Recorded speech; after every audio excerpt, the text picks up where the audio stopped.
agraria campesina del sector Songo, a través de su dirigente Daniel Ángel Zulca, convocó al ciudadano José Óscar Bellota Cornejo.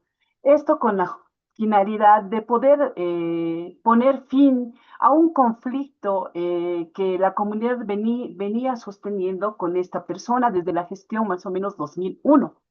La Central Agraria Campesina de Songo recibió múltiples denuncias, principalmente de la comunidad de Cahua Grande, en relación a que el señor José Bellota Cornejo, a quien lo denunciaron por apropiación indebida de tierras, contaminación de ríos, retiro de trabajadores sin pago de beneficios sociales y sueldos, sumado también el hecho de que esta persona había iniciado procesos penales ante la jurisdicción ordinaria a toda la comunidad, a todas las autoridades o comunarios que se le oponían, ¿no? En este caso, mm, en un ampliado desarrollado en fecha 19 de julio de 2010 en la comunidad de Guaji, considerando la estructura orgánica y haciendo uso de su administración de justicia, normas, procedimientos, usos y costumbres contemplados en los estatutos y reglamentos internos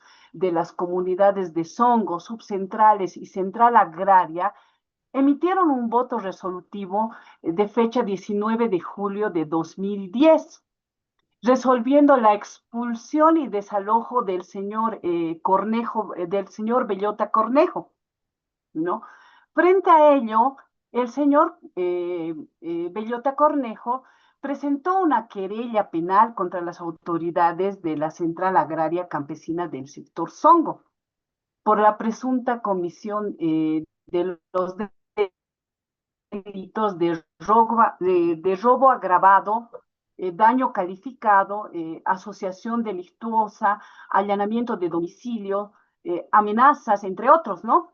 Y en audiencia de medidas cautelares llevado a cabo ante el juez de instrucción primero de la ciudad del Alto, mediante un voto, quien mediante resolución, una resolución, la resolución del 2012-492, si no me equivoco, de 8 de octubre, doctor, dispuso la detención preventiva en el penal de San Pedro del secretario de Relaciones de la Central Agraria Campesina, del señor Apaza, del señor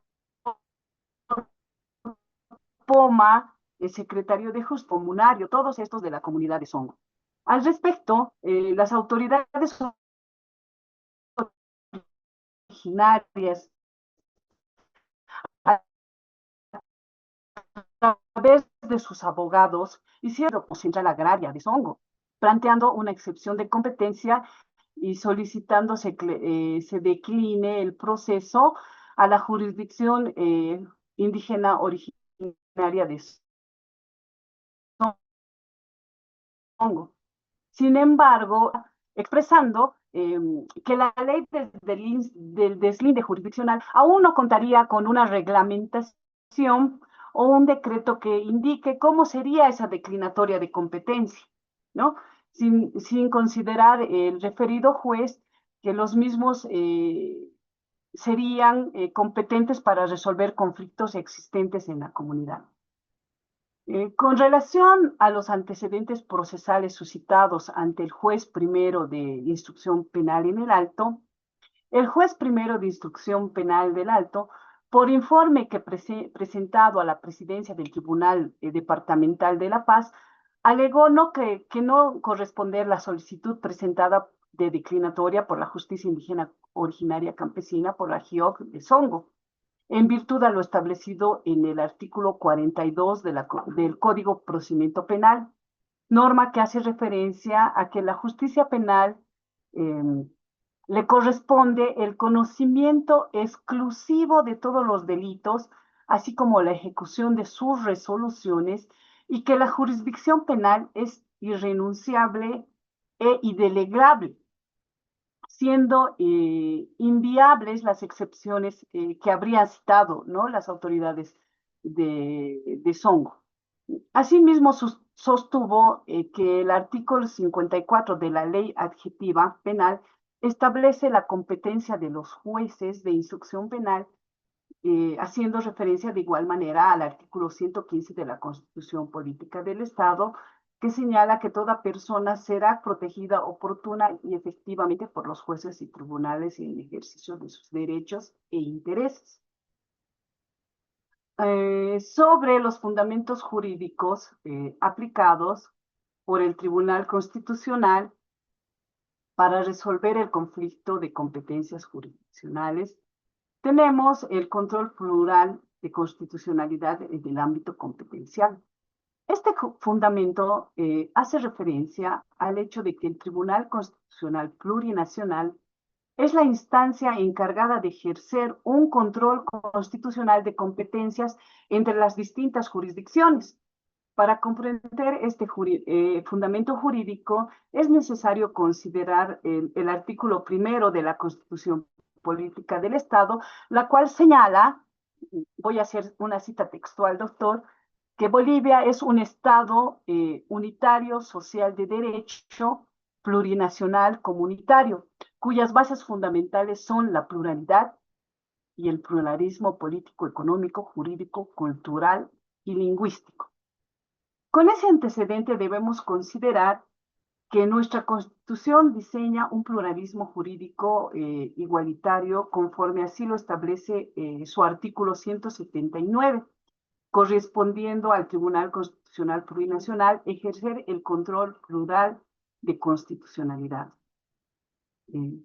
Por otro lado, también podemos hacer referencia o de conformidad al artículo 202 de la Constitución Política del Estado, es atribución del TCP conocer los conflictos de competencia entre lo que es la jurisdicción originaria campesina y la jurisdicción, la jurisdicción indígena originaria campesina, la jurisdicción ordinaria y la jurisdicción agroambiental.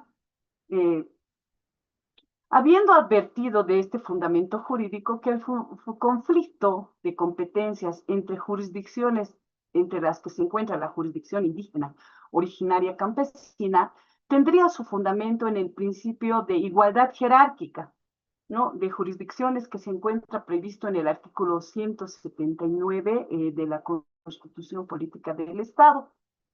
Pero además se debe hacer referencia al resguardo del juez natural, que tiene entre sus elementos a la competencia, el derecho colectivo de las naciones y pueblos indígenas, originarios, campesinos, y a ejercer sus sistemas jurídicos.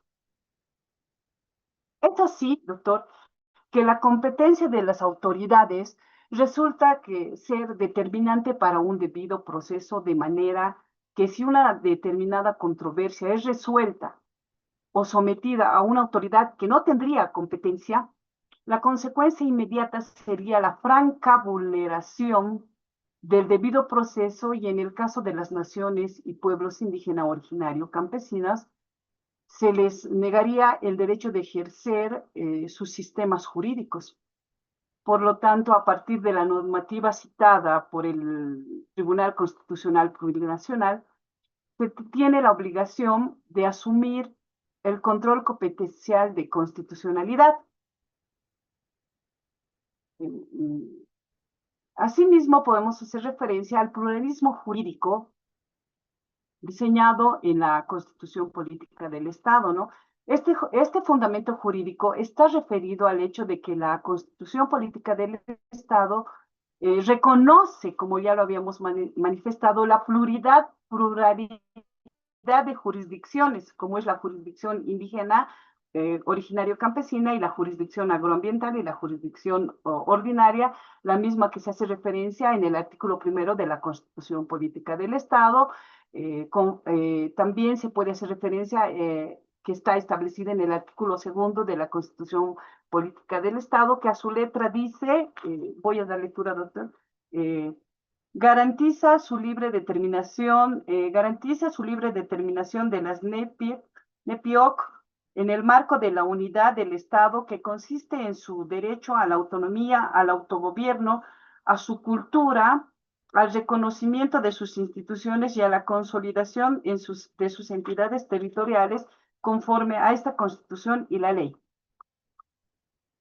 Por otro lado, el artículo 30, parágrafo segundo, inciso 4 de la misma Constitución Política del Estado, norma fundamental, a tiempo de establecer el catálogo de los derechos de las naciones y pueblo indígena, originario, campesinos, dispone que las naciones y pueblo indígena, originario, campesinos gozan del derecho a la libre determinación y territorialidad, así como el derecho al ejercicio de sus sistemas políticos, jurídicos y económicos acorde a su cosmovisión.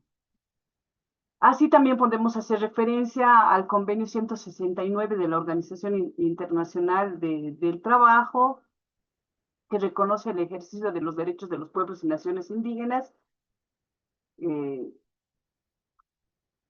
el marco de las normas señaladas por el Tribunal Constitucional Plurinacional, el cual concluye que la libre determinación es un derecho humano en esencia que viabiliza el ejercicio de los derechos colectivos, permitiendo que las naciones y pueblo indígena originario campesinos tengan la facultad para organizarse independientemente sobre el control de sus propios destinos, a estructurar políticamente, establecer sus propias modalidades de ordenación para alcanzar su desarrollo económico, plural, social, cultural y jurídico. En el ámbito de vigencia de la jurisdicción indígena originaria campesina, doctor, podemos hacer referencia también al artículo 190 de la Constitución Política del Estado, que señala que las naciones y pueblos indígena, originario, campesinos ejercerán sus funciones jurisdiccionales y de competencia a través de autoridades y aplicarán sus principios, valores, culturas, normas y procedimientos eh, propios. Asimismo, así señala en su parágrafo 2 que la jurisdicción indígena originaria campesina respetará el derecho a la vida, el derecho a la defensa y demás derechos y garantías establecidos en la presente Constitución. Asimismo, se hace referencia al artículo 191. Y en tercer lugar, el Tribunal Constitucional Plurinacional también consideró el análisis efectuado en la sentencia constitucional 037-2013, concluyendo que las naciones y pueblos indígena, originario, campesinos tienen la potestad a partir de impartir justicia en el ámbito de su propio territorio conforme a los alcances de los artículos 191, 192 y de la Constitución Política del Estado, así como de la Ley del Deslinde Jurisdiccional. En este orden, doctor, se debe tener en cuenta que la ley fundamental establece en el artículo 191 los ámbitos de vigencia de la jurisdicción indígena originaria campesina, de la GIOC, siendo estos los ámbitos de vigencia personal, material y territorial. Los mismos que han sido citados, ¿no? En cuanto al ámbito de vigencia personal, que la norma fundamental y la ley del deslinde jurisdiccional establecen que están sujetos a esta jurisdicción los miembros de las naciones o pueblo indígena originario campesino, sea que actúen como actores o demandados, denunciantes o querellantes denunciados o imputados recurrentes o recurridos. Y en cuanto al ámbito de vigencia material, la misma Constitución Política del Estado hace una derivación a la ley del deslinde jurisdiccional, que debe entenderse, debe entenderse, ¿no? Que en base a la parte de la vigencia material. En cuanto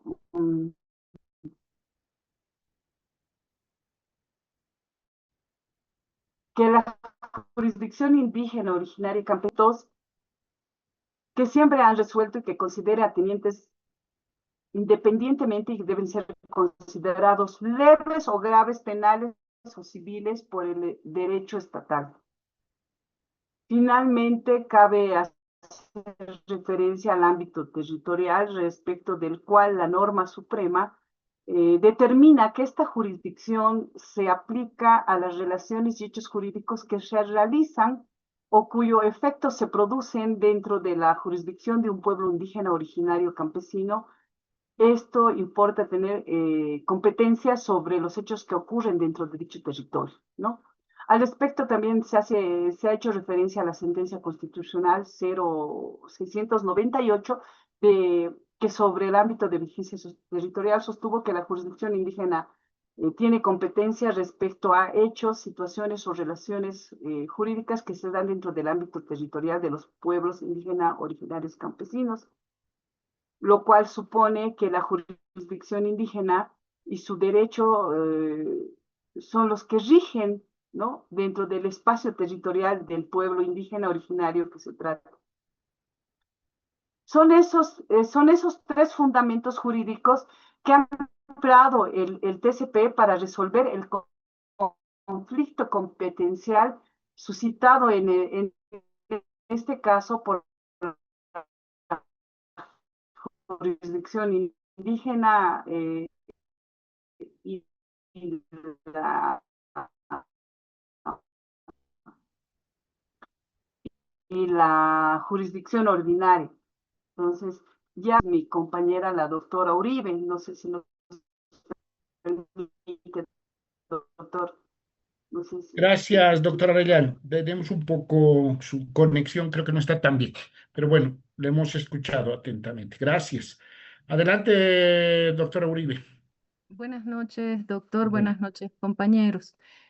Bueno, como la doctora viene indicando, el Tribunal Constitucional Plurinacional, a través de la sentencia 37-2013, definió los ámbitos de competencia de la jurisdicción indígena originaria campesina en cuanto a los ámbitos de vigencia material, personal y territorial.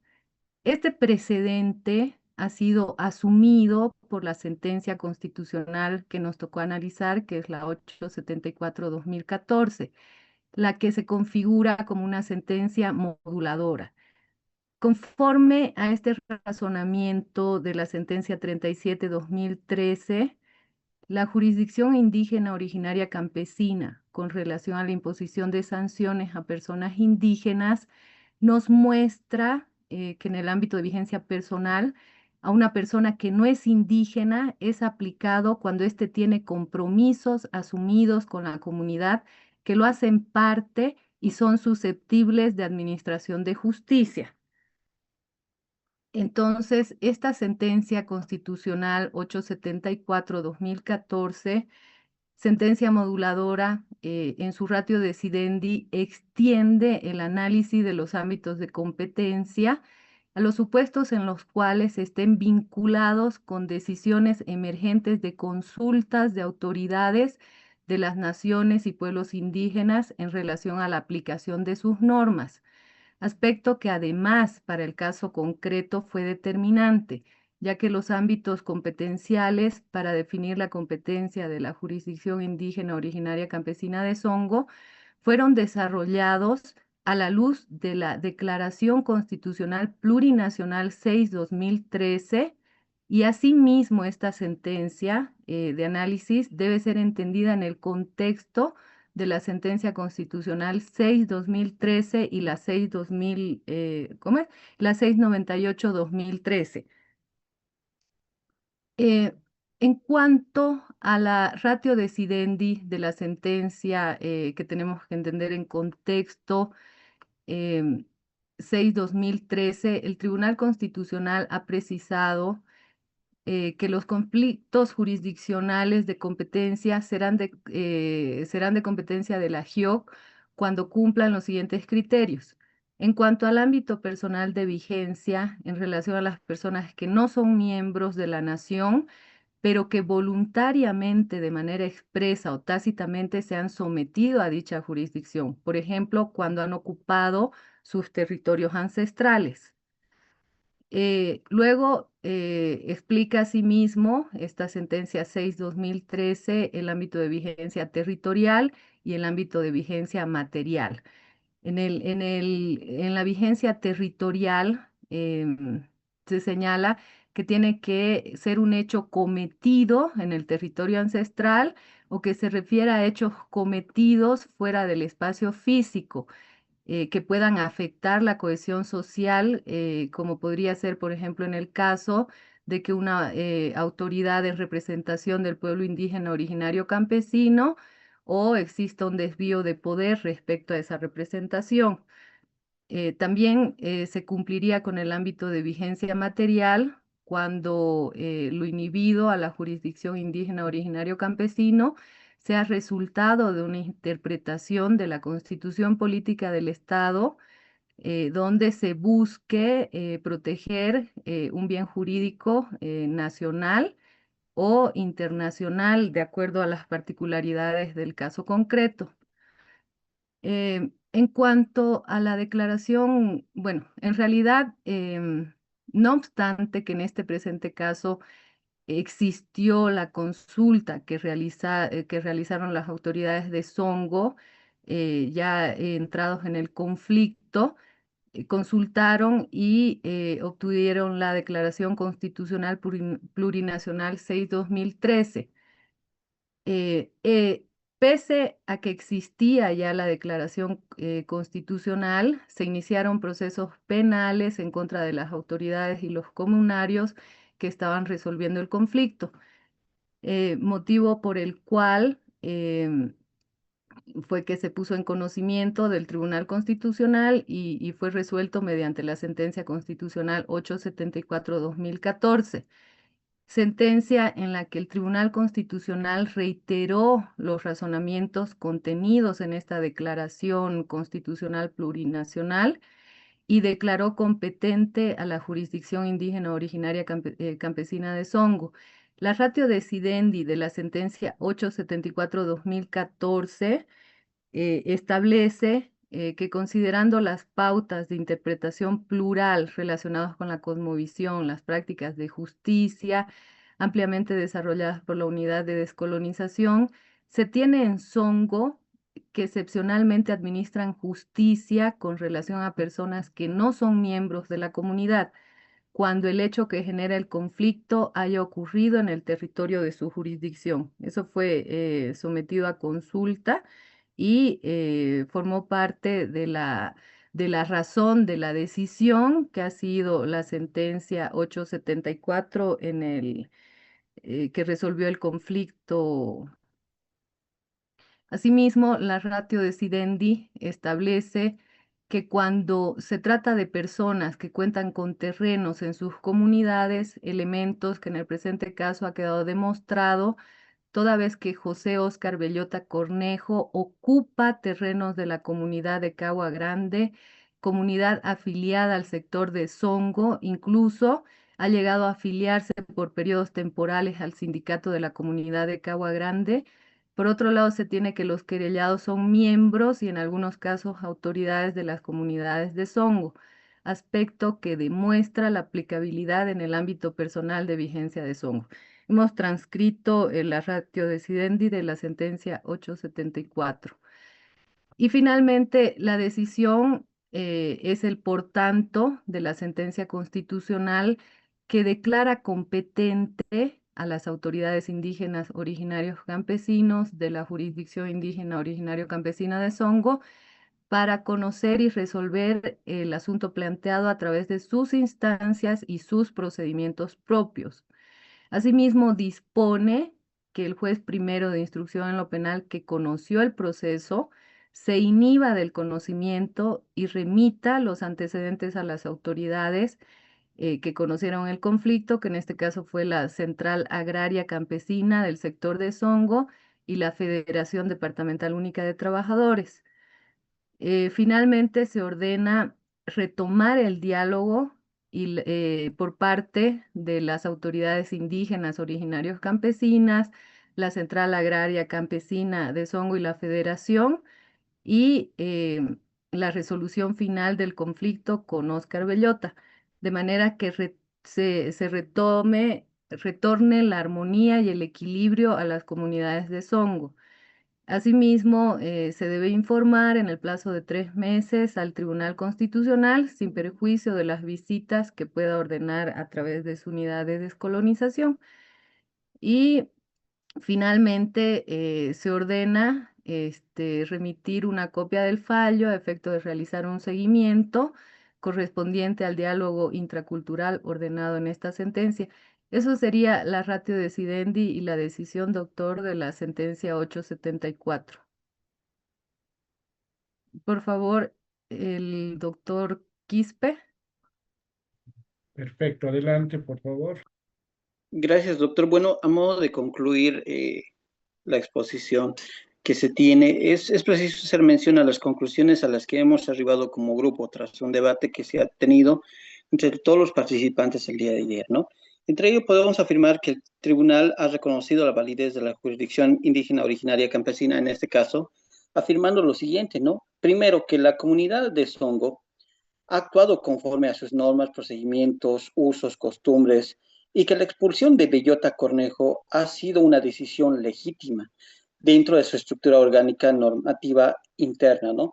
Vale decir que también se cumplieron los ámbitos de vigencia, ya sea personal, territorial y material, incluso cuando la afectada no hubiera sido miembro de la comunidad, ya que los hechos han ocurrido en ese territorio, ¿no? Entonces se le ha otorgado incluso ese privilegio, por así decirlo, a esta persona que, si bien tenía Bellota Cornejo, estaba realizando ese daño ambiental, pero ha sido sometida a esta jurisdicción, ¿no? Adicionalmente, la sentencia constitucional que ha sido motivo de análisis se apoya en dos precedentes constitucionales, como la sentencia constitucional provincial número 37, quebrado 2013, ¿no? Y que define los criterios para el ejercicio de la jurisdicción indígena. Ahora bien, la jurisdicción de la justicia indígena originaria campesina puede ejercer justicia en igualdad de condiciones con la jurisdicción ordinaria, siempre y cuando se respeten los derechos y garantías constitucionales. Eso es lo que nos ha manifestado esta sentencia constitucional. Finalmente, se ha reafirmado el pluralismo jurídico consagrado en la Constitución Política del Estado. Ahora bien, como grupo hemos ido un poco más allá a efectos de tener dos efectos de esta sentencia constitucional. Un efecto positivo, que es el que a través de esa sentencia constitucional se ha fortalecido la autonomía indígena, ¿no? Y segundo, que se ha reconocido el pluralismo jurídico. Ahora, un ámbito negativo que hemos advertido y que incluso podría ser cuestionable, es de que a raíz de esa sentencia constitucional plurinacional puede generar incertidumbre en delitos graves, como delitos ambientales. No olvidemos de que hay delitos ambientales que actualmente se persiguen, ¿no? Entonces, con la justicia indígena originaria y campesina, a través de esa línea jurisprudencial, puede generar incertidumbre en delitos que quieran ser sometidos a esta justicia, ¿no? Y se necesita mejor regulación sobre los límites y garantías, pues si bien esta sentencia constitucional es bastante amplia, pero se debe de trazar elementos bien fundamentales para no ingresar en el ámbito penal. Esas son las conclusiones a las que hemos arribado como grupo, estimado doctor. Muchas gracias, colegas. Y bueno, sí, muy bien. Buen análisis, buena estructura en lo que han podido realizar. Y sí, si bien es cierto que sus conclusiones son escuetas, pero sí aterrizan en algo que me gustaría un poco comentarles, ¿no? Sí, a ver, esta es de las primeras sentencias, ¿no? Que han salido con el primer Tribunal Constitucional Plurinacional. Y de alguna manera, sí, en su momento, 2017, 18, y decían, bueno, es la sentencia que marca el desarrollo, ¿no? Entonces, pero había que hacer un análisis profundo realmente, porque ahí empezábamos a desnudar varias cosas, lo que yo les señalaba. Cuando están involucradas autoridades indígenas, ¿a quién puede acudir una persona que se siente avasallada por autoridades indígenas, ¿no? Entonces, luego, en esta misma sentencia, porque, bueno, yo ya me adentré a hacer una investigación más profunda, entonces ahí se determinó, por ejemplo, el informe de la unidad de descolonización, que señala que Songo tenían siempre esa tradición de arreglar sus conflictos y que esto se pasaba en el caso de que uno quisiera acudir en contra de ellos, debía irse a la Federación Única de Trabajadores Campesinos de Tupac Katari, de la Tupac Katari pasar a la CSUD-CB, de la CSUD-CB a la CONAMAC, ¿no? Pero en ninguna parte se señalaba eso y no podían fundamentar. Solamente el informe de la unidad de descolonización arribó a esas conclusiones de las consultas que hacía la gente que estaba de paso, de autoridades. ¿Y qué pasa en este tema? No, hacemos esto. ¿Y qué pasa en el otro? Sin hacer una verdadera investigación que evidentemente hubiera meritado mucho tiempo para conocer si la comunidad de Songo, quienes somos de La Paz, esto todavía está en un proceso, por ejemplo, que está entre los yungas y la parte, ¿no?, alta de lo que son la cumbre, por ejemplo. Y esta comunidad posiblemente todos sus usos y costumbres las ha cambiado, ¿no? Por ahí, por ejemplo, Hampaturi, que es el municipio rural que tiene La Paz, está siendo de alguna manera está considerado dentro del radio, no urbano, sino dentro del municipio de La Paz, ¿no? Entonces, estas distinciones que debería haber y conocer, si evidentemente en Songo se hacía justicia, en qué época, cómo, para qué y dónde, ¿no? Entonces hubiera ayudado mucho el informe de la unidad de descolonización, pero reitero, solamente habían dos personas que trabajaban, un antropólogo y un sociólogo, que no aportaron mucho a esto, les digo. Entonces, en un caso, ya, la competencia personal primero. Oscar Bellota ya había unas sentencias anteriores del 2013 que posibilitaron que él podía ser juzgado en él. Pero ¿el dónde se iba a quejar ahí internamente? Si eran las mismas autoridades indígenas las que habían decidido la expulsión de Oscar Bellota del lugar por la supuesta comisión de estos delitos que se señalan, ¿no? Maltrato, ¿qué se llama? Derechos laborales y todo. Entonces, no se hizo un buen análisis correspondiente, porque Oscar Bellota, y eso no se menciona en el documento, lo golpearon, ¿no? Lo pegaron, lo golpearon y lo sacaron, así como expulsarlo de la comunidad. Y Oscar Bellota denuncia eso ante las autoridades del Alto, ¿no? Ante la ordinaria. Por eso se determina que las autoridades indígenas habrían cometido exabruptos, pero en ese sentido tampoco la resolución del juez de decidir que a ellos les competía, no, pues no podía decir, nos falta reglamento y por eso no la justicia indígena, ¿no? Pues tenía que haber ahí un fundamento muy fuerte, decir que se había atentado contra los derechos, ¿no? O sea, humanos, fundamentales como la vida del señor Bellota, y por lo tanto esto se va a dilucidar acá. Ojo, ahí luego se hizo también otros aspectos investigativos que determinaron, por ejemplo, que había muchos intereses de las autoridades indígenas, porque el empresario minero José Oscar Bellota estaba produciendo bastante este tema y han visto que la minería en Bolivia es un tema muy complicado. Entonces, las autoridades indígenas dijeron, esto es para nosotros. Entonces, lo primero que hicieron a título de justicia indígena originaria campesina era expulsarlo y sacarlo.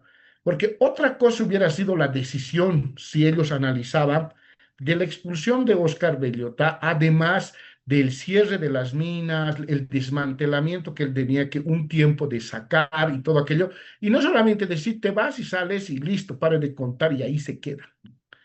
Esta sentencia, como lo que ustedes dicen, positivas y negativas, marcó después un precedente que en otros lugares empezaron a hacer estos avasallamientos en algún caso, ¿no? Hoy día estamos viendo los temas de Santa Cruz, el avasallamiento que se está dando en diferentes lugares. Eso también tiene una connotancia, obviamente que no lo están haciendo a título de justicia indígena, entonces creo que es muy importante ver que si bien es cierto, fue una de las primeras sentencias que era como una papa caliente que no sabían cómo decidir, porque los pueblos indígenas, estamos hablando del año 2014, la consulta prevista dentro del Código Procesal Constitucional está muy bien, pero el Tribunal Constitucional no actuó de una manera que habría mostrado, digamos, como en Colombia, Bueno, en el territorio de Songo esto era así, se ha visto documentado por esto, en algunas cosas ahí les digo actas, pero de antes de la colonia posiblemente, o algunas, lamentablemente a veces es oral o buscar, digamos, algunos referentes muy importantes de las autoridades indígenas de muchos años para saber cómo se fallaba durante todo este tiempo, ¿no? Entonces, en este caso, como les digo, ha quedado en visto, si se puede decir, que la situación contra las personas que podían ir a las determinadas comunidades no estaba garantizado sus derechos. ¿Por qué? Porque las autoridades indígenas podían determinar cuando quieren y como quieran, y luego te decían, pero tú debías haber acudido luego a la Federación Única de la Tupac Katari. Pero ahí uno va y le dice, no, tienes que haber agotado allá. Y ustedes saben muy bien cómo se está estructurado en el área rural, ¿no? La subcentral, no, el sindicato agrario, la subcentral, que es una etapa siguiente, la central agraria, de la central agraria que pertenece a otros. Y todas estas autoridades, lamentablemente, han sido politizadas o siguen siendo politizadas. Entonces, no había una seguridad jurídica. Lo que nos hubiera aportado la sentencia era conocer cómo se fallaba en un pueblo indígena del área de lo de, por decir, cabecera de valle, que le llamamos nosotros, porque estaba entre los yungas y el esto, en cabeceras de valle. ¿Qué aporte? Como en Colombia, en tal comunidad, los fallos eran de esta manera, pero apoyados por antropólogos y todo aquello, ¿no? Entonces, esta sentencia sí marcó un antes y un después, que es lo que vamos a ver también en otras sentencias, pero que muestran realmente la situación en la que nos estábamos encontrando, ¿no? Entonces, claro, algo que eso es lo que quisiéramos que ustedes también vayan viendo, porque esas son las críticas que estamos haciendo. Hay seguridad jurídica, el tema del debido proceso, pero no con el ojo occidental de decir, no había abogado, había... Pero ¿qué sucede en estos casos cuando una autoridad indígena, dónde está previsto que esto vaya a esta situación? Y solamente la sentencia constitucional en la de Sisum dice que vuelva la paz y reine la armonía. Listo, pare de contar. ¿Y dónde está el restablecimiento de los derechos de las personas? Más allá de que sean blancos, o sea, mejor dicho, del área urbana que vayan a vivir en otro lado. Más allá de eso, ¿no? Es un tema que necesitamos todavía ahondarlo porque esos son las situaciones de aprovechamiento, no es generalizado, en algunas comunidades se ha venido provocando. ¿Ya? Entonces, eso es muy importante que ustedes luego puedan ir a hacer ese análisis cuando les toque ver, en algún caso, sentencias constitucionales para poder, han visto, estas sentencias no, son irrevisables. Entonces, en su momento quedaron como tal, pero más adelante hubo posibilidad de modular también la sentencia, porque, pero no se terminó de modificar y por eso siempre yo insistía en que tienen que haber investigaciones mayores y profundas por cada pueblo indígena que nos permita de alguna manera conocer a los que estamos trabajando en la justicia occidental cómo es el juzgamiento en tal lugar, para poder entrar en alguna discusión o debate como tal. Bueno, colegas, les agradezco mucho, así que ya me han mandado el trabajo, ¿no? Entonces, vamos a Doctor, dar. un comentario, por favor. Y adelante, doctora Uribe, luego Arellano y Blanco, por favor, y para dar paso a los demás. ¿Por qué medio le puedo enviar la última versión? Hemos complementado un poquito más la Ya no, al presentación. WhatsApp mándemelo y el otro no lo Ya, tomo en doctor. cuenta. ¿Ya? Gracias. Gracias. Gracias. Doctor, mandé yo el último, doctora Scarlett, ¿se han cambiado en este momento? Se ha cambiado, doctora. Yo he complementado más. Perfecto. Está bien. Así, una vez que haga la Al grupo súbalo, presentación, doctora, y lo reboto yo. me lo pasa. Ya. Ya, gracias, doctora Salinas. Doctor Blanco, adelante, por favor. Profesor, buenas noches. Bueno, Usted indicaba, me ha surgido una duda. ¿El debido proceso puede ser invocado en estos sistemas alternos o bueno, en estos otros sistemas de administración de justicia con este tema del pluralismo jurídico? ¿Puede ser invocado? ¿Tendría algún claro. tipo? eh, no sé, algún tipo de sistema que ellos, que bueno, estos sistemas jurídicos puedan definirlo? ¿O es que solamente nos limitamos al sistema occidental? No, no, no. El título como tal, debido proceso, es conocer, por ejemplo, en la justicia indígena, si solamente hay una instancia, entonces eso es lo que queremos conocer. Que en esa instancia se determina esto o llegamos. Eso le digo, porque el informe, como no está previsto en todo, luego se pudo revisar. El informe decía, sí, en caso de que no le hubiera gustado a Bellota en esto, tenía que haber acudido a la Tupac Katari. Si no le hubiera gustado lo de la Tupac Katari, hubiera acudido, o sea, como apelación, casación. Y esa era una mirada media occidental, pero lo que sí debería sostenerse, yo soy de la idea, es decir, que solo hay una instancia en la justicia indígena. Pero, ¿qué se garantiza en esa instancia? El debido proceso es ese, es un principio fundamental y nosotros estamos dentro de la constitución política del Estado con principios y valores. No podemos desconocer. Entonces, la justicia indígena tiene su propio debido proceso como tal. Ya le digo, no es necesario que me acompañe un abogado técnico, por ejemplo, ¿no?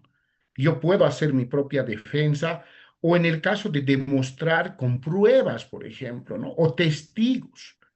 O sea, ¿cómo yo en una instancia podría agotar todo aquello? O si no, que es una sola instancia, pero en diferentes etapas hasta llegar a un acuerdo, que es lo que se busca con la justicia indígena, que haya la igualdad, la armonía, la paz. Pero les soy sincero, colegas, no he podido ver más allá de pensar que esto era muy lindo, muy bello, ha sido en su época, pero ¿cómo la podemos aplicar hoy en el siglo XXI? Eran otros tiempos, otros actores que tenían otra forma de pensar la vida. El Amazúa, Amayuya, Amaqueya funcionaba así. Hoy en día, ¿por qué no puede funcionar? Porque estamos tan corrompidos posiblemente, tan globalizados. Pero ¿en qué medida podría contribuir a todo esto? Entonces son debates bien profundos, hasta filosóficos, para poder tener un aporte realmente que valga la pena. Ya les digo, para mí sería genial que haya, ¿no? Desde los mismos indianistas acá en Bolivia, por ejemplo, no tocan estos temas profundos. Siempre romantizamos a lo que fue, pero ¿cómo lo aplicamos hoy en día en esta convivencia que estamos teniendo, ¿no? Entonces son varios detalles, pero veamos desde este punto de vista así el debido proceso. ¿Ya?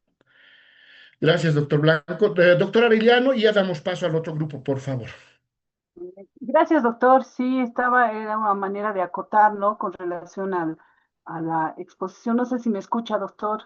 Sí, sí, se le escucha bien. Como usted lo manifestó, doctor, en este fallo se ha considerado un antecedente, ¿no? El cual está contenido en la Declaración Constitucional Plurinacional 006, quebrado 2013, que siendo que con anterioridad la comunidad Cahua Grande interpuso o presentó una consulta de autoridad indígena originaria campesina sobre la aplicación de sus normas al caso concreto, que fue declarado constitucional por la Sala Cuarta Especializada, la cual dispuso la aplicabilidad de la decisión comunal de expulsión y desalojo del empresario minero, ¿no? El señor Bellota Cornejo. Y ha sido en base a eso, más o menos, que se ha emitido la sentencia constitucional, ¿no? Porque si bien ya ha habido una declaración constitucional en la Constitucional. fecha, ¿no? Y que se le ha indicado que está de acuerdo, sí, con relación al desalojo y todo lo demás.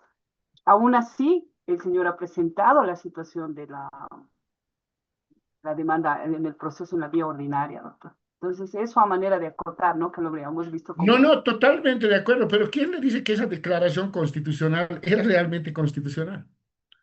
No hubo la oportunidad, solamente era una consulta que hizo Cagua Grande al Tribunal Constitucional y el Tribunal Constitucional, sí, sí, dijo, ustedes pueden juzgar en estos temas, sus autoridades y todo aquello. Ese es uno de los grandes problemas que ha sucedido.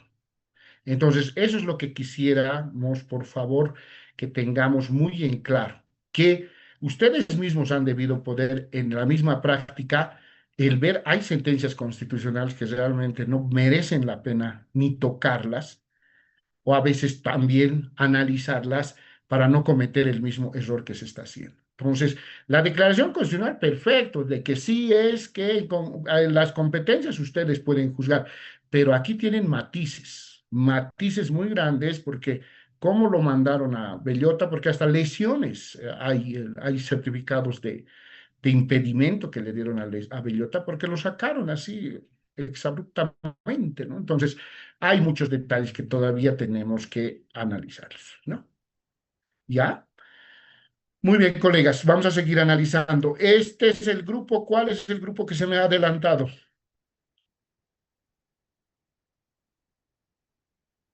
Doctor, Hola, buenas noches. ¿sí? ¿Qué grupo es, doctor? Somos el grupo número 2.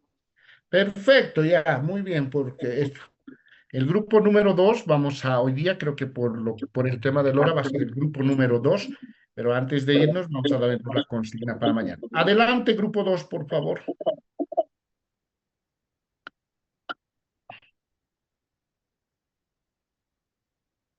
Bueno, doctor, la sentencia que nos ha tocado exponer es la 0925 quebrado 2013 del 20 de junio. Vamos a ceder al compañero que va a iniciar con la relación de los hechos.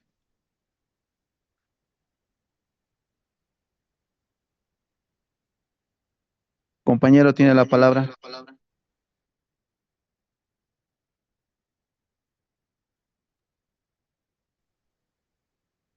Buenas noches, doctor. Bueno, sí, tenemos interferencia con nuestra, Doctora con nuestra. Salazar, adelante, le toca a usted, ¿no? ¿Sí?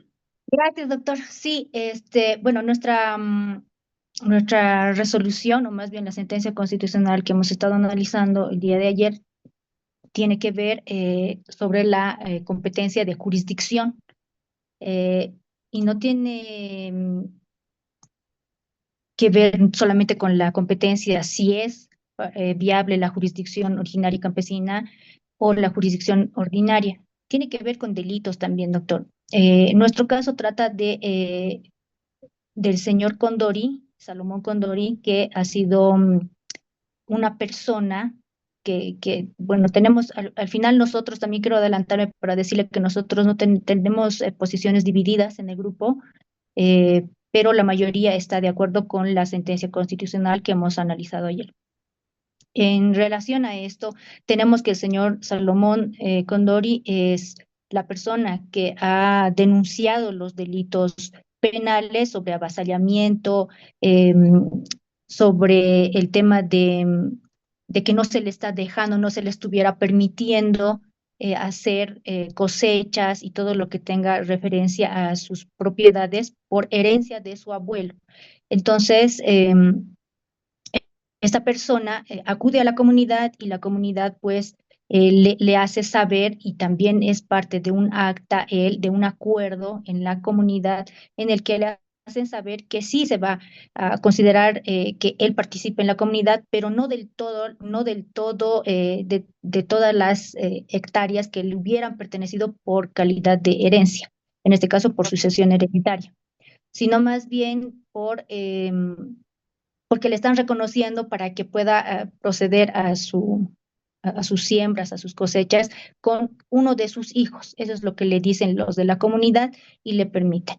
Entonces, no contento, él acude a denunciar por la vía penal, habiendo firmado este acta por la vía penal, él acude a denunciar a las personas de la comunidad para hacerles saber que están avasallando sus propiedades, porque irrumpen en un momento determinado los de la comunidad para evitar de que él siga haciendo sus cosechas, porque los de la comunidad consideran, y es que ellos eso están señalando, cuando el señor Salomón hace llegar la notificación con la denuncia de los delitos penales contra los comunarios, ellos plantean esta excepción, una excepción de competencia respecto a la jurisdicción indígena.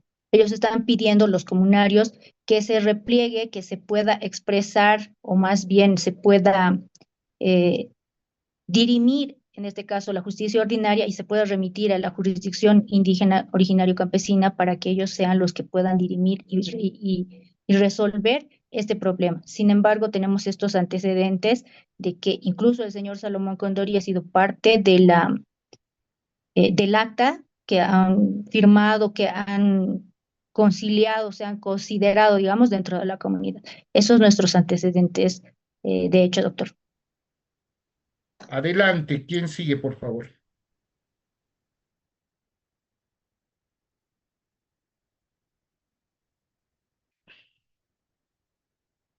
Doctor, buenas noches. Mi nombre es Shirley Paz. Voy Buenas a noches. continuar con los fundamentos jurídicos del presente análisis de la sentencia constitucional que nos ha tocado analizar.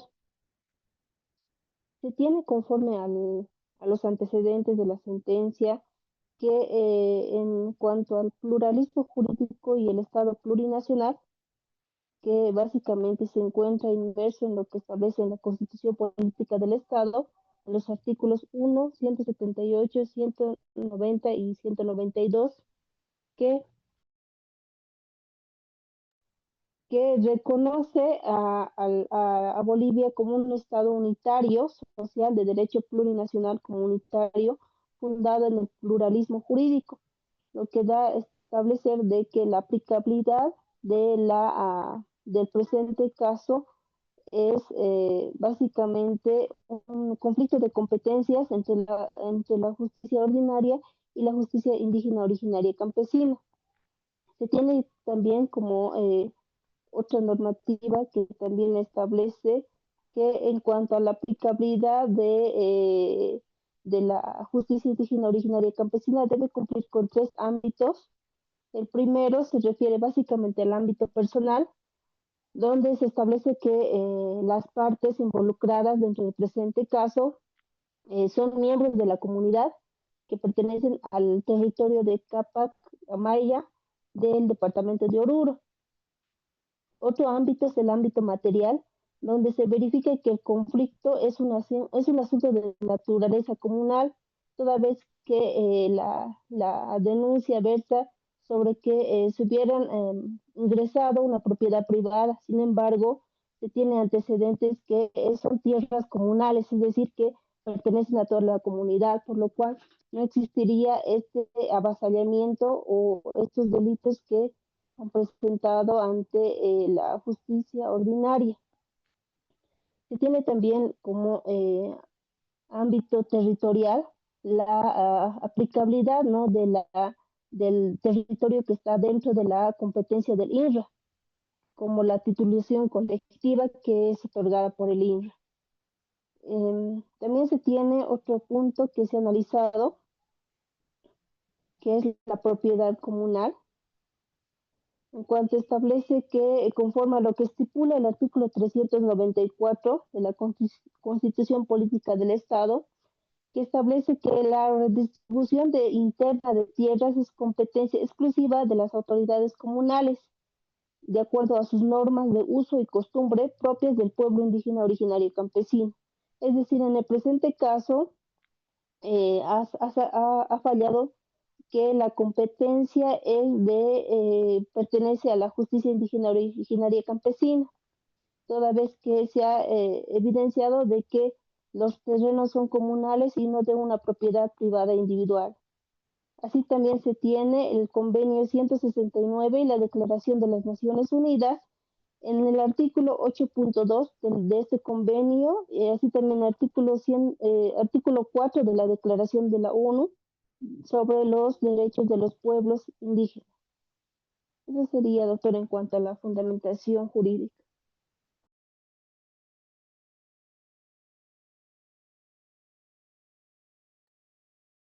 Buenas noches, doctor, ¿está ahí?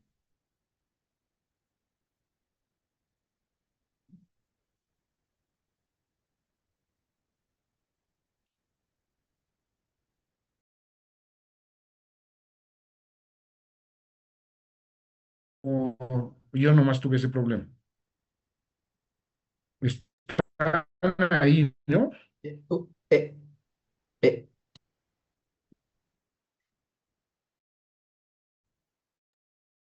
No se le escucha, doctor.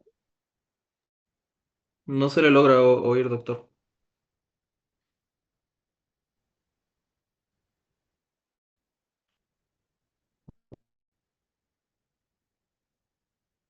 ¿Se me escucha ahora? Sí, doctor, se le escucha, pero es administrador del grupo, el doctor Wrangler Suárez ¿Escuchan? Mejillones. Sí, Sí, sí, doctor. pero me sacó no sé qué pasó porque había una interferencia del, de la doctora Shirley Sion, sería, pero bueno, a ver, vamos adelante, por favor. ¿O está con No hay baja problema. señal, doctor? Sí, no, no, yo estoy con señal alta, así que vamos adelante, por favor. Doctor, tal vez para evitar la interferencia podría apagar su cámara. A veces Sí, eso sí, hace la no, no se diferencia. preocupe eso, así que a ver, vamos a ver. Bueno, continuando con la parte resolutiva de la sentencia, se declaró competente a las autoridades de la comunidad de Capa Jamaya para resolver este conflicto. Por ende, también se ordenó la remisión de los sobrados a estas autoridades para que resuelvan conforme a sus usos y costumbres. Y el Tribunal Constitucional delineó cómo debió o cómo debería resolverse este conflicto finalmente. Siguiente diapositiva, por favor. La misma sentencia tiene dos votos separados, uno disidente de la magistrada Mónica Velázquez, que si bien está de acuerdo con la competencia que se le otorgó o que se declaró a competente a las autoridades de esta comunidad, consideró que el tribunal excedió en entrar en detalles sobre el fondo del caso y precisamente se debió limitar a señalar si estas autoridades comunarias tenían o no tenían competencia. De igual modo, el voto aclaratorio, algo similar, es que está de acuerdo con la resolución de fondo, pero no cree que el Tribunal Constitucional debe haber hecho una interpretación de cómo se debe resolver el fondo del asunto. Y esto nos lleva también a nosotros a hacer un análisis. Siguiente, por favor. Siguiente. Bueno, como conclusiones, como grupo sí tuvimos bastantes particularidades personales para llegar a conceptos importantes, pero sí tuvimos tres conclusiones generales. La primera de ellas es que hay una ausencia de un control de convencionalidad sólido en la sentencia.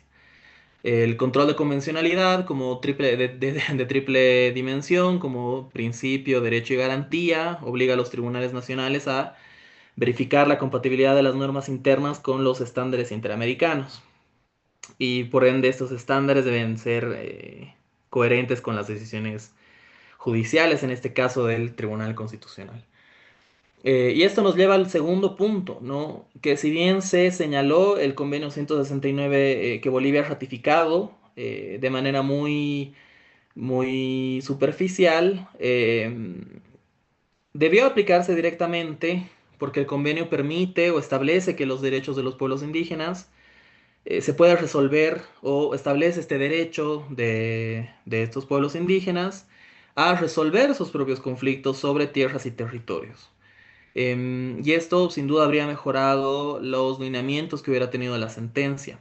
Esto va muy relacionado al segundo punto, que es sobre la falta de referencia a la jurisprudencia interamericana.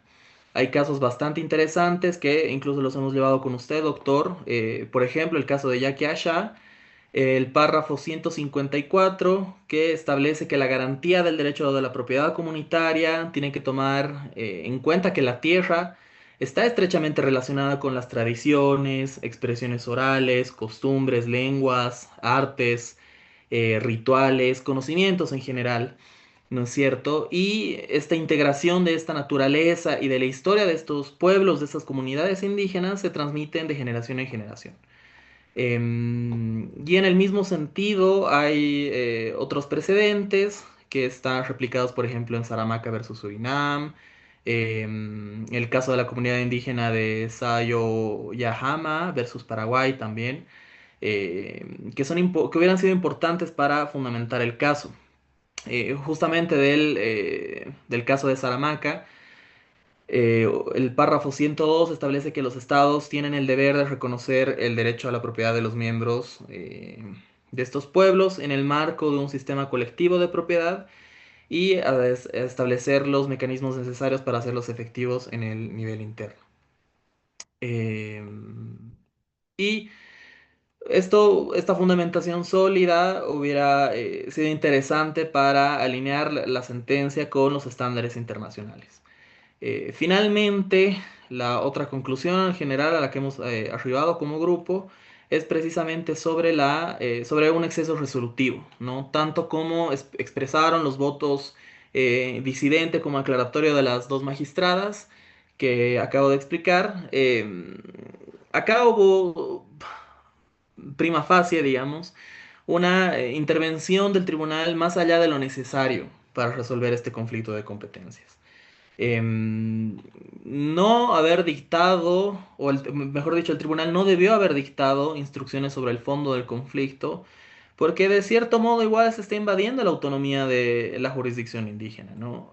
Si los estándares internacionales, si la jurisprudencia internacional establece que estos pueblos tienen que decidir de acuerdo a sus usos y costumbres, incluso nuestra ley lo hace, ¿por qué el Tribunal Constitucional debería orientarlos en este sentido, ¿no? ¿Por qué el tribunal puede direccionar o emitir instrucciones sobre cómo deben resolver el fondo? Eso no es correcto. Eh, el Tribunal Constitucional no tiene que indicar cómo se tiene que resolver, sino justamente definir lo que este proceso requiere, definir la competencia. ¿Esta comunidad de Capajamaya es competente o no lo es? ¿Y por qué? Y no así emitir instrucciones. Eso sería nuestro análisis, doctor. No sé si alguno de mis compañeros desea complementar algo. Sí, doctor, Adelante. quisiera complementar algo. Doctor Calderón, muchas gracias. Doctor, quisiera enfatizar solamente un par de puntos. Como ya bien lo ha señalado el doctor Calderón, sí hemos arribado a ciertos criterios como grupo. Sin embargo, doctor, ayer estábamos discutiendo también como grupo de darnos cuenta de cómo es posible, porque la comunidad al plantear las excepciones ha adjuntado y es que ha hecho saber que ellos tenían el título ejecutorial de propiedad emitido desde el INRA como título comunal de todos los comunarios. Y ayer justo estaba conversando con los colegas de que existe títulos ejecutoriales en Bolivia, haciendo una clasificación de qué tipo de títulos ejecutoriales se reparte o se extiende por el INRA, mismos que están inscritos en derechos reales también.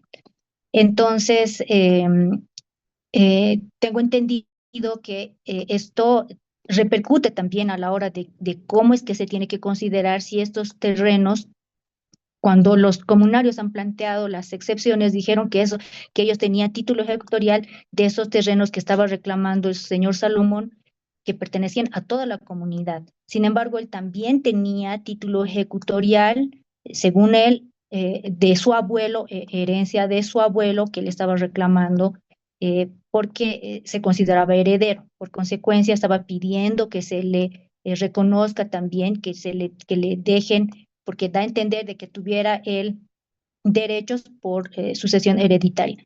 Sin embargo, este extremo también nos llama la atención porque también ambas partes tenían título inscrito en derechos reales.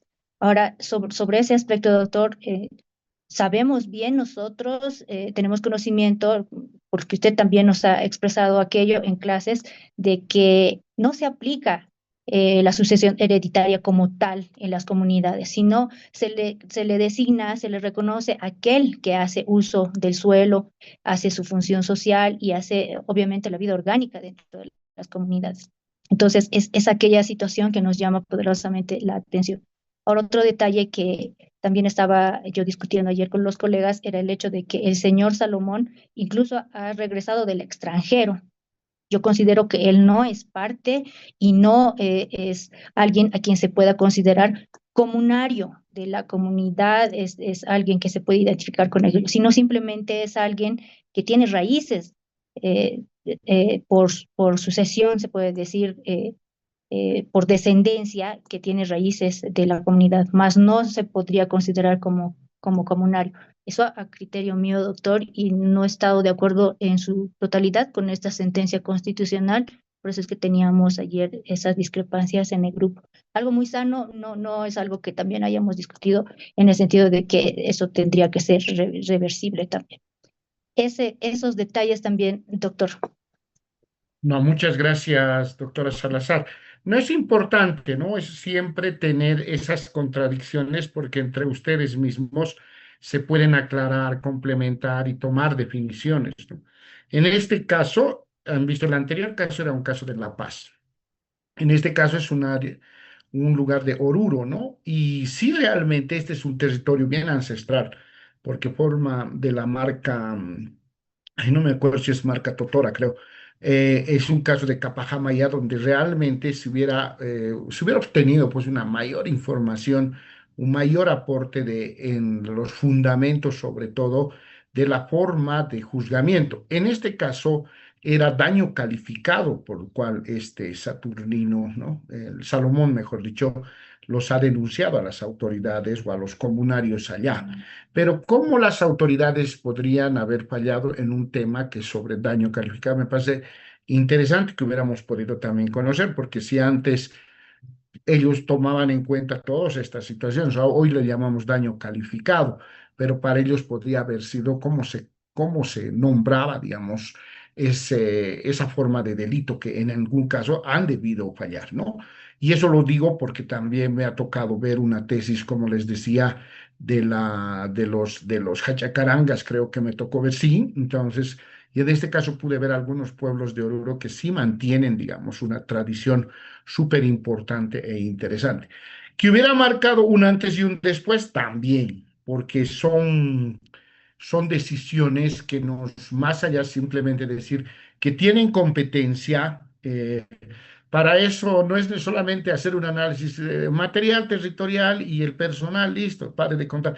Si no fundamenta el Tribunal Constitucional por qué razones tienen ellos y no simplemente decir, porque sí, porque vivían en el mismo territorio. No, es un territorio ancestral que permite, veían los temas estos.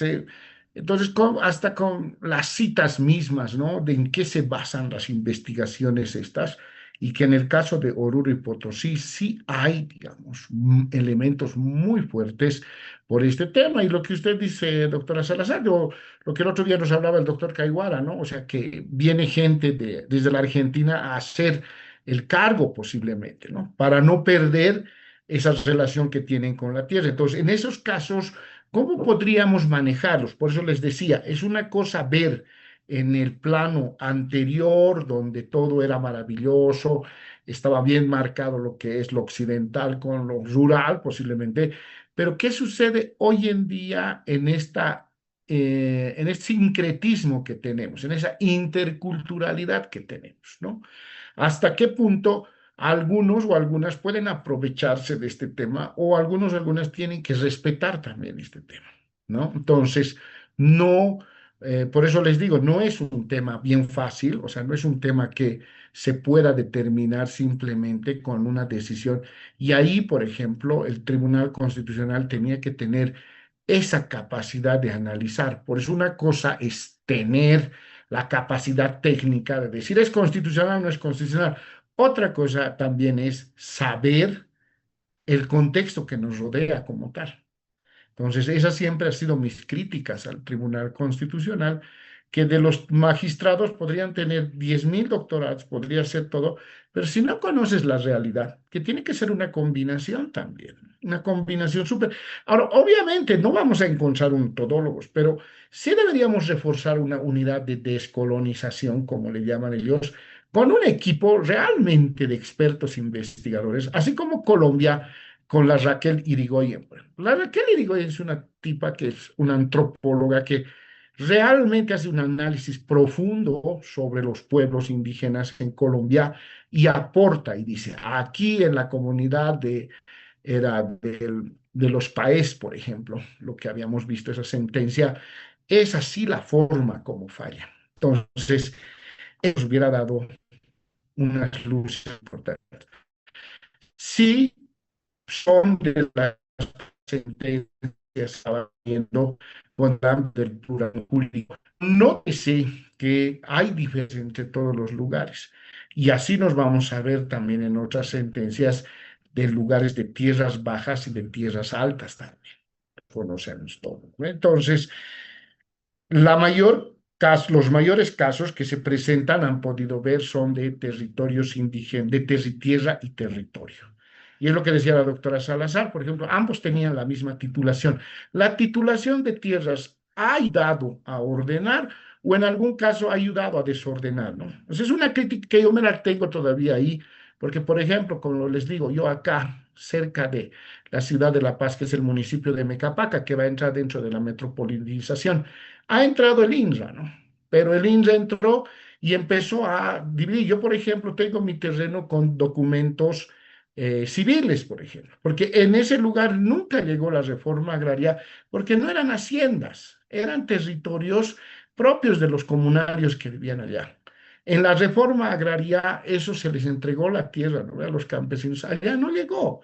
Entonces, no hay ni un análisis histórico en ese sentido, y es una crítica que siempre la he hecho y públicamente, porque de alguna forma lo que ha hecho allá es que quien no tenía tierra, quien no tenía papeles, no, vamos al INRA, ya listo. Entonces, estamos en un lugar, por decir, donde yo tengo mi casa en Mecapaca, a títulos civiles y los otros con títulos ejecutoriales. ¿Quién tiene más derecho ahí? O sea, nosotros tenemos títulos civiles porque yo les digo de mis abuelos y de mi papá, ya si se puede ver hasta en en los mismos archivos parroquiales, ahí está hasta los nombres, y ahí se inscribían, como decir, en la parte de abajo viven los señores tantos, por ejemplo, así estaba escrito. Pero por otro lado, llega el INRA y dice, yo tengo aquí a los papeles, está en derechos reales. Entonces, es un tema que la verdad no ha terminado de ayudar, ¿no?, a título de vamos a ordenarnos, y hoy en día es un conflicto muy fuerte, ¿no? Entonces creo que hay que nomás hacer críticas, aportes, como les digo, para mí eso es lo más importante, ¿no? Entonces, bueno, en atención a la hora no vamos a poder hacer con mi grupo. Mañana vamos a hacer con los otros dos grupos. En una hora posiblemente lo hagamos. Y lo que resta voy a darles el tiempo para que se organicen. Enseguida le doy la palabra a la doctora Beramendi. Se organice para que podamos trabajar ya para el siguiente, para el jueves y viernes, ¿ya? Pero bueno, mañana vamos a ver en función del tiempo. Adelante, doctora Beramendi. Doctor, muy buenas noches y muy buenas noches a todos los colegas, ¿no?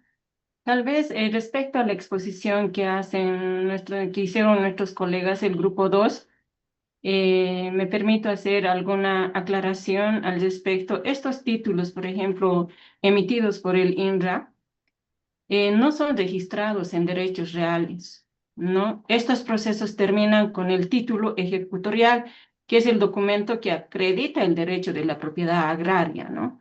Entonces, hay dos modalidades de titulación, hasta donde han expuesto, ¿no es cierto?, el CAT-SAN y el SAN-TCO.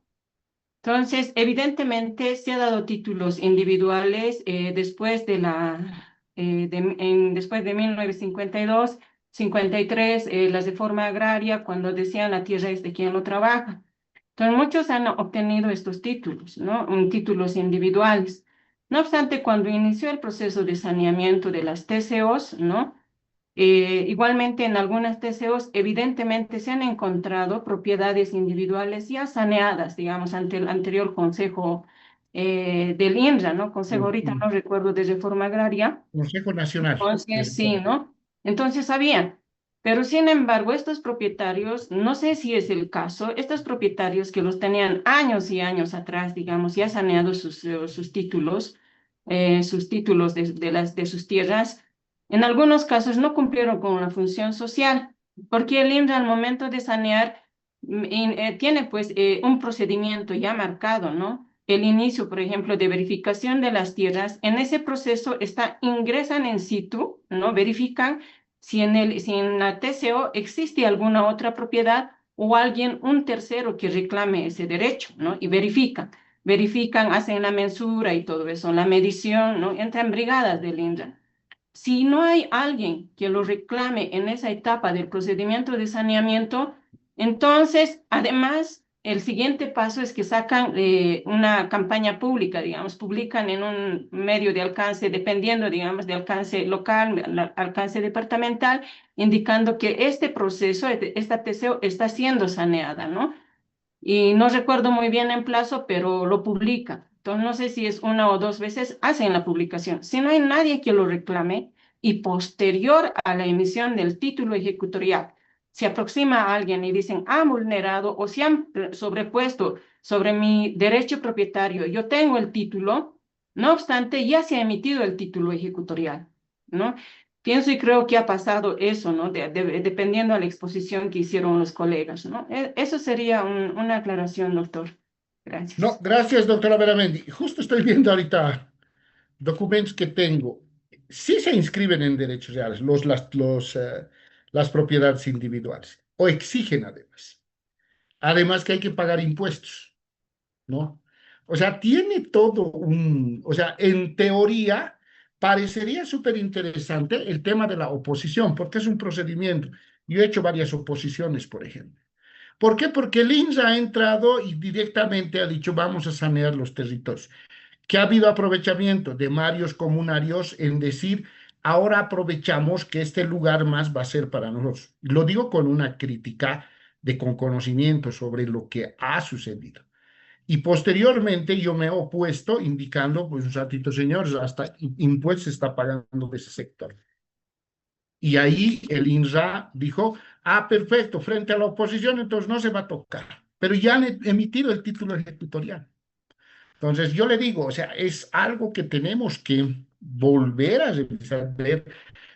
Y ahorita le estoy mostrando, son documentos que me ha tocado analizar y el año pasado de varias oposiciones al respecto y haciendo ver memoriales que presentaba a los del INSA señalándoles que proceder a todo ese procedimiento muy interesante que plantean, tienen que hacer un análisis bastante profundo de ver si y llegó la reforma agraria después del 52, varios elementos que nos posibiliten a entrar a estos lugares. ¿Qué me respondieron los del INSA?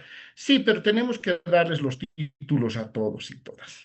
Entonces, no es esa la forma, por ejemplo, del trabajo que deberían hacer. Entonces, sí de las TCOs, por ejemplo, no tienen, no necesariamente, pero ha habido una práctica que no debería ser que título ejecutorial para darle publicidad, ¿dónde usted tiene que inscribirlo?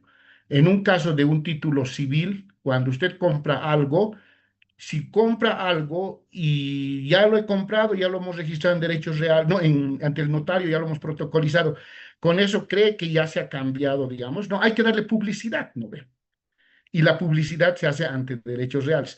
Mientras no lo haga eso, puede haber otra persona que se lo puede comprar. Por esa razón estaban haciendo este tema de registro en derechos reales, que no debería ser la forma, pero es una práctica que las están siguiendo. Otros no los tienen, pero el tema entra a lo municipal, es todo un conflicto, que sería muy interesante también que puedan hacer una investigación al respecto. ¿Ya?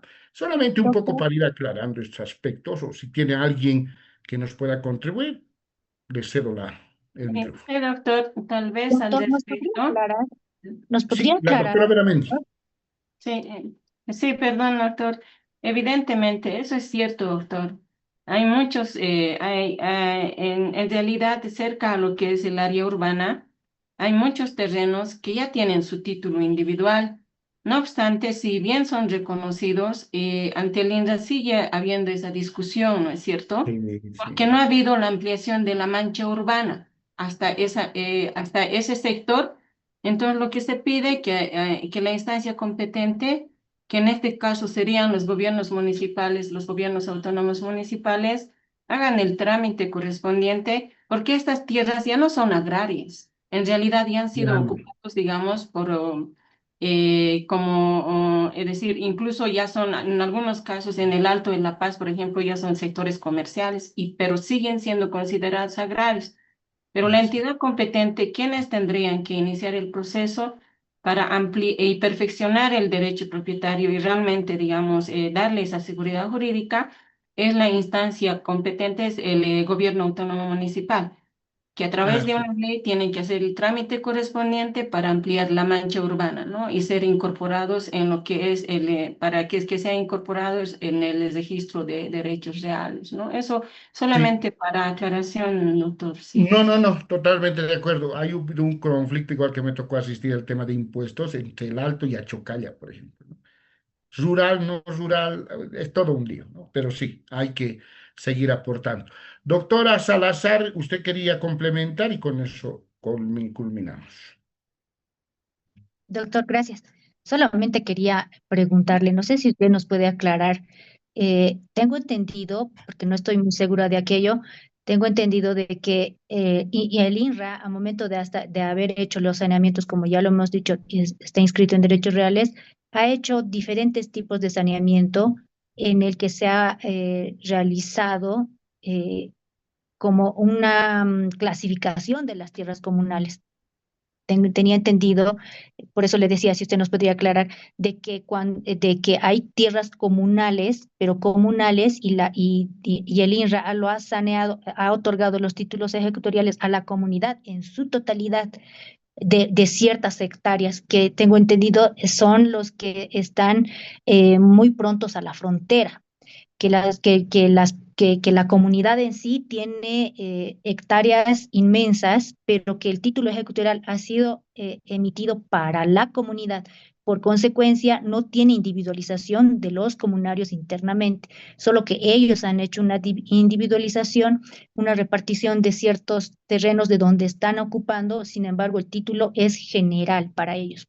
Ujú. Asimismo, el INRA ha estado emitiendo títulos ejecutoriales individuales para ciertas comunidades que sí están próximos a las ciudades, que es lo que está sucediendo en diferentes departamentos cuando escuchamos que el INRA ha estado repartiendo títulos ejecutoriales a los comunarios y un sinfín. Entonces, esto es lo que he oído y no sé si nos podría aclarar, doctor.